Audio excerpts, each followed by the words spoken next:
What if everything your textbooks told you about Balkan roots was only half the story? For centuries, we've been taught to trace our ancestry through the lens of nations, through flags, wars, and kings. We memorize maps, we celebrate origins, we tell ourselves we know where we came from. But beneath the soil of the Balkans, something was waiting. Not a monument, not a myth, but a molecule, buried in ancient graves inside the bones of long-forgotten people, was a code. A genetic diary sealed for over 2,000 years. And when it was finally opened, it didn't match the legends. In 2023, scientists sequenced 136 ancient genomes from across Serbia and Croatia. Not medieval, not modern, ancient. And the results didn't just rewrite history, they challenged the very idea of Balkan identity. Because what they found wasn't a single story. It was a battlefield of migrations, invasions, and disappearances. The Balkans weren't a cradle of one people. They were a collision zone, a meeting point of east and west, north and south, of nomads, settlers, conquerors, and survivors. The old narrative said, "This land belongs to us." The DNA whispered back, "No land has ever belonged to just one person." Every ancient body told a different story, a different origin, a different journey. And behind the national myths and the schoolbook tales was a truth no empire wanted preserved. That the people who once ruled this land, who fought for it, bled for it, are now just traces. Faint signals in the bloodstreams of the present. But one discovery changed everything. Because this wasn't just about who came into the Balkans. It was about someone else. Someone who vanished. Someone no one expected to be missing. That was the mystery. The shock buried not just in bones, but in silence. Because for all we think we know about Balkan ancestry, we've only been looking at the surface. Scratch just a little deeper, and the land starts whispering names that no one speaks anymore. Before Rome, before Slavs, who owned the Balkan genes? Let's go back, not a few centuries, not 1,000 years. Let's rewind 12,000 years to a world just waking from the Ice Age.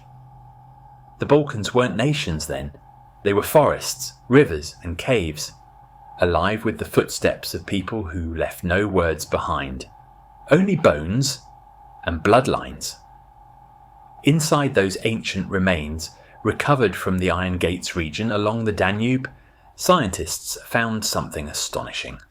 A people made of 85% Western hunter-gatherer, WHG, and 15% Eastern hunter-gatherer, EHG DNA, a blend never taught in textbooks, never claimed by modern identity, and deeper still, an older presence, Neanderthal fragments, echoes from a time when Homo sapiens didn't walk alone. Their DNA survived, embedded inside us, a hidden reminder that our past isn't just complex, it's layered with ghosts. Then came the rupture. Around 7000 BCE, a seismic shift. Entire populations from northwest Anatolia surged into southeast Europe. These were the first farmers, bringing more than seeds. They brought transformation. It wasn't peaceful. It wasn't slow. It was a near total replacement of the hunter-gatherer gene pool, 98% gone. A genetic extinction in slow motion. But not everything disappeared. These newcomers, the Anatolian Neolithic farmers, ANF, carried new traits. A variant called SLC24A5, responsible for lighter skin. New diets, new immune systems, new gods. And as they spread, something remarkable happened. They didn't just conquer, they merged. The remaining hunter-gatherers contributed critical genes, especially to the MHC complex, our body's defense system. Immunity, resilience, survival. Evolution didn't choose one side. It chose the strongest parts of both. It wasn't dominance that defined this moment. It was an adaptation, a fragile, messy, beautiful fusion. Two worlds becoming one, molecule by molecule. But while the dust of this transformation settled over centuries, a new sound began to rise. Hooves, wheels, fire, because just as the gene pool settled, a new wave thundered in from the steppes. The real Indo-Europeans weren't kings or gods, they were horse-riding nomads. They didn't come with crowns, they came with cattle. No monuments, just motion, no empires, just open skies and wagon wheels. And yet, they rewrote the future of Europe with nothing but horses and fire. Around 3300 BCE, they emerged from the Pontic-Caspian steppe, near today's Ukraine and southern Russia, a people now called the Yamnaya. For a long time, we thought civilization moved from cities to the wild, but the Yamnaya flipped that script. They were nomads, yet they carried the seeds of an entire linguistic revolution.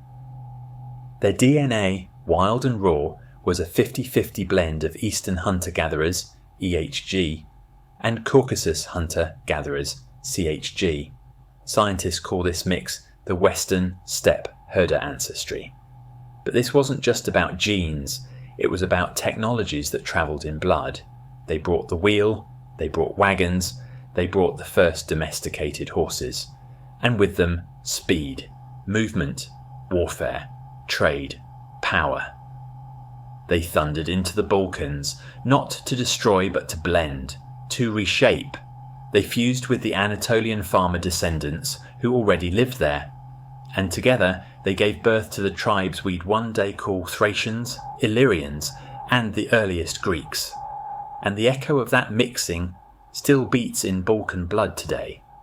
Modern paternal lineages like R1A and R1B, those aren't just letters on a chart. They're genetic fingerprints of the Yamnaya, passed from father to son for 5,000 years, still breathing inside the veins of modern Slavs, Albanians and Greeks.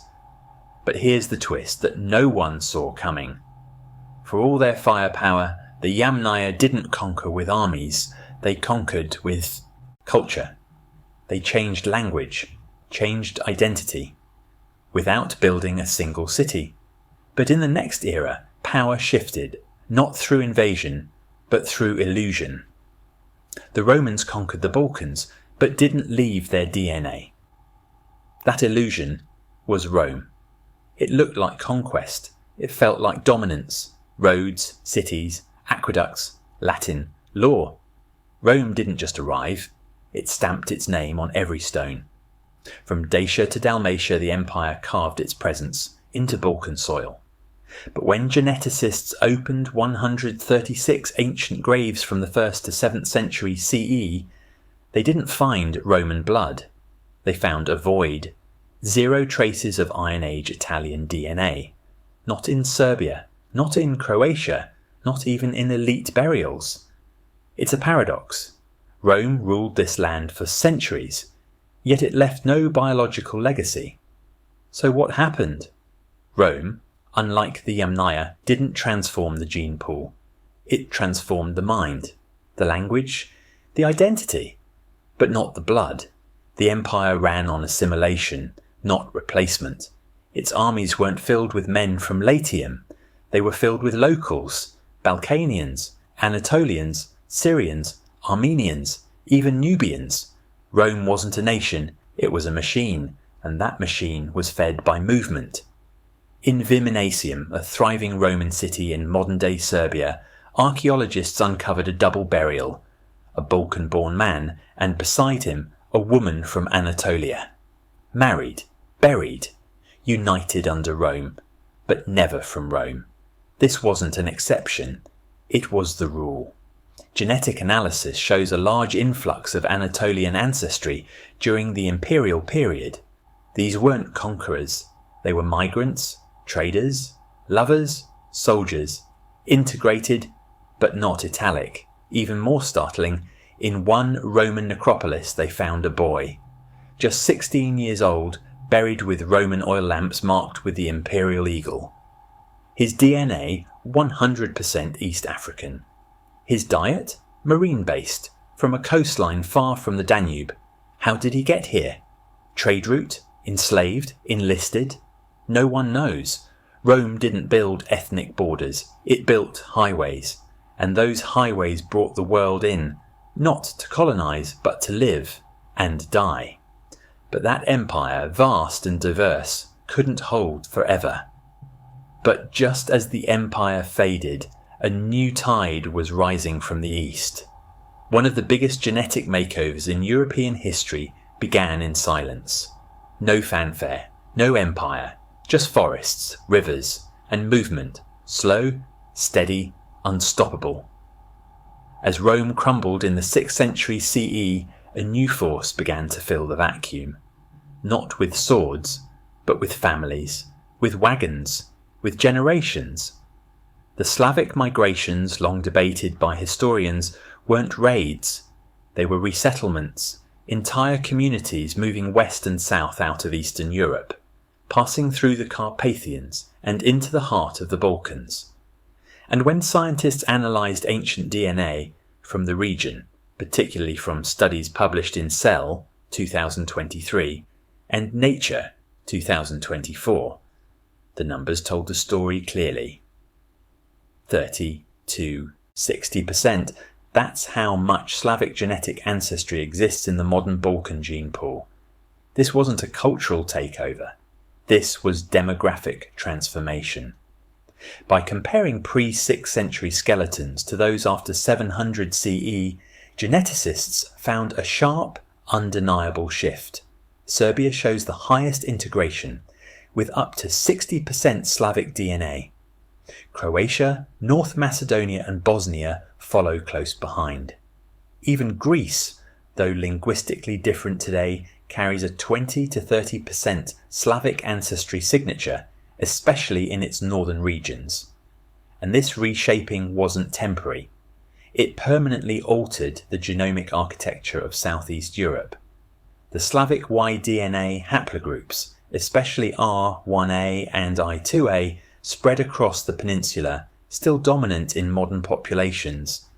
Yet here lies the contradiction, the tension. People who see themselves today as rivals, who speak different dialects, fly different flags, follow different faiths, are genetically siblings. Their bodies tell a shared story their politics have tried to forget. Because under the surface of nationalism is a shared molecule, a common ancestor, a mother tongue lost to time. And while the Slavs reshaped the landscape, their arrival wasn't complete. But not everyone was swept away in the Slavic storm. In a sea of migrations, one group held the line. As the Balkans reshaped under the weight of Slavic migrations, one voice, one language, one legacy didn't fade. It echoed, it resisted, it survived. The Albanians, a people often spoken of in myths and controversy, carry one of the oldest genetic footprints in Europe. While their language, Albanian or Shqip, stands as a linguistic orphan, isolated from Slavic, Romance or Hellenic branches, their DNA holds something even more profound: continuity. Recent studies, including high-resolution Y chromosome analysis published in Nature Genetics 2023, reveal that Albanian paternal lineages trace back to the Bronze Age, specifically haplogroups J2B2-L2E3 and E-V13, both of which were present in the Western Balkans before the arrival of Romans or Slavs. This suggests a direct link to the ancient Illyrians, the enigmatic tribes that once ruled this land long before it was divided by religion or empire. And while history erased much of their written legacy, the genetic signal remains intact. Even more striking, Albanians show low admixture from Slavic migrations, unlike neighbouring populations. The autosomal DNA of modern Albanians aligns more closely with Iron Age Balkan samples than with post-Roman or medieval populations. It's not just the genes, it's the culture. The kanun, the oral code of law passed down through centuries. The bisa, the oath of honour, is still spoken with weight today. These aren't just customs, they're defence mechanisms, ways to preserve identity in the face of erasure. Albanians lived under Roman rule, Ottoman domination, and communist isolation. But through it all, they never surrendered their core, not their tongue, not their lineage. In a land where every empire left its fingerprint, theirs remained their own. But even for a people rooted in the deep soil of continuity, the storms didn't stop. Because just as they found their footing, the next empire would test even these roots. The Ottomans ruled for centuries, but left barely a genetic trace. They came with armies, with crescent flags, cannons and call to prayer. The Ottoman Empire didn't just occupy land, it redrew its maps. From 1389's Battle of Kosovo to the fall of Constantinople in 1453, Ottoman power swallowed the Balkans whole. And yet, their DNA barely lingers. How does a superpower dominate half a continent, change its religion, reshape its architecture, control its laws, and still leave almost no biological footprint? The answer is strategy. Unlike Rome, which absorbed people through mass movement and citizenship, the Ottomans ruled with precision. Their control was built on administration, not migration. Only a small number of Anatolian Turks actually settled in the Balkans. The empire used local elites, converted populations, and enforced loyalty through systems like the devshirme, the child levy that turned Balkan boys into janissaries. But this wasn't a genetic transformation, it was a cultural colonization. Recent DNA studies, including high-resolution Y-DNA and autosomal analysis from Frontiers in Genetics 2022, confirm it. The average genetic contribution from Turkish or Middle Eastern lineages across the Balkans is shockingly low, often under 2%. Where you do find traces, they're urban. In port cities like Thessaloniki, Skopje, Sarajevo, centres of administration, trade and mixed households, but in rural villages in the highlands, in the ancestral valleys, the bloodlines hold. This is where identity resisted, where culture was adopted, but DNA stood its ground. The Ottoman legacy is carved in mosques, in loanwords, in folk melodies, but not in mitochondria. The EV13 and J2B2 haplogroups still dominate in Albania and Kosovo. The R1A and I2A lines hold firm in Serbia, Bosnia and Bulgaria. So how did an empire this massive leave no genetic shadow? Because they never tried to replace it. They tried to reprogram. They conquered identity, not inheritance. But even the cleanest empires leave strange fingerprints. And yet, there's one grave that doesn't fit any pattern. Buried in the Balkans, a Roman grave holding a boy from Africa. It wasn't found in Egypt, or Nubia, or along the Red Sea. It was uncovered in Viminatium, ancient Roman Serbia, a sprawling necropolis that once housed legions, aristocrats, and citizens of the empire. But what they found didn't belong. In 2022, during excavations led by Serbian archaeologists, a grave was opened. Inside lay the remains of a 16-year-old boy. He was buried with Roman oil lamps, military insignia and coins, stamped with emperors long dead. But his DNA told a different story. A full autosomal genome sequence revealed he had 100% East African ancestry, not a trace of Balkan, Roman or Anatolian input. He wasn't local, he wasn't mixed, he was a complete outlier. So how did he end up here, more than 3,000 kilometres from his ancestral homeland? His teeth held part of the answer. isotope analysis showed a marine-based diet common to coastal East Africa, likely raised near the Red Sea or Indian Ocean, not the Danube, and yet he was buried with honours under a Roman identity. There are theories. Some suggest he was trafficked, part of the vast slave trade routes that connected Africa to the Mediterranean under Roman rule. Others think he may have been part of the auxiliary legions recruited from the empire's frontiers. But the grave tells us something more disturbing, or more beautiful, that even in the 2nd century CE, under an empire that spanned 3 continents, identity was not what it appeared. Globalization wasn't born with the internet. It existed in the bones of a boy who never came home. He was laid to rest, not as an outsider, but as a Roman, in Balkan soil, draped in symbols of an empire that barely understood the world it ruled. This one grave, for this one boy, doesn't rewrite history. It exposes how little we've truly understood it. If this grave defies the maps, what else have we missed? In the Balkans, pure blood is a political fantasy, not a scientific fact. For centuries, maps were redrawn with war, not with truth. Flags changed, kingdoms rose and fell, but through it all, one dangerous idea kept echoing. We are different, we are pure, we are not like them. But open a genome, and the story collapses. In 2021, a sweeping genome-wide analysis across the Western Balkans, covering populations from Serbia, Croatia, Bosnia, Montenegro and North Macedonia, found something stunning. On the autosomal level, the genetic differences between so-called ethnic rivals are negligible, less than 0.5%. The mitochondrial DNA passed down through mothers told the same story. Shared haplogroups like H, U, 5 and J dominate across every border. The Y DNA tracing fathers repeats it.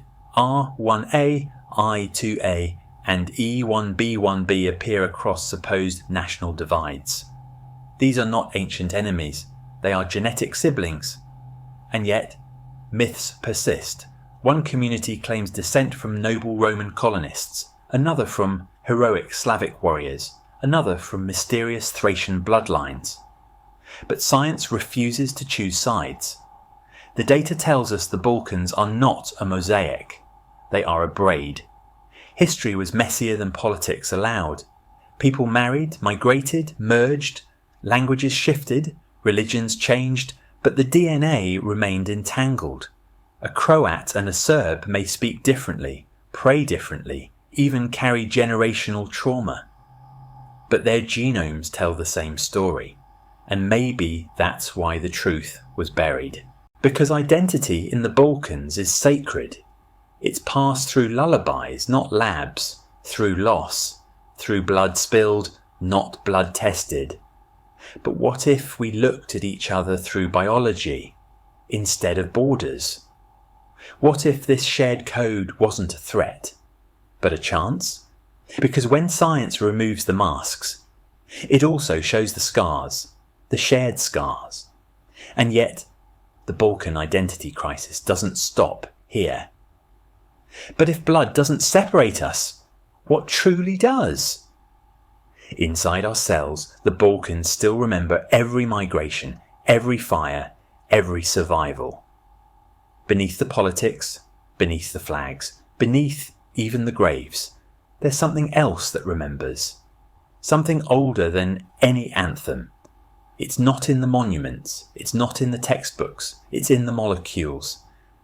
The DNA of the Balkans isn't just a record, it's a timeline, burned into every cell, and it doesn't forget.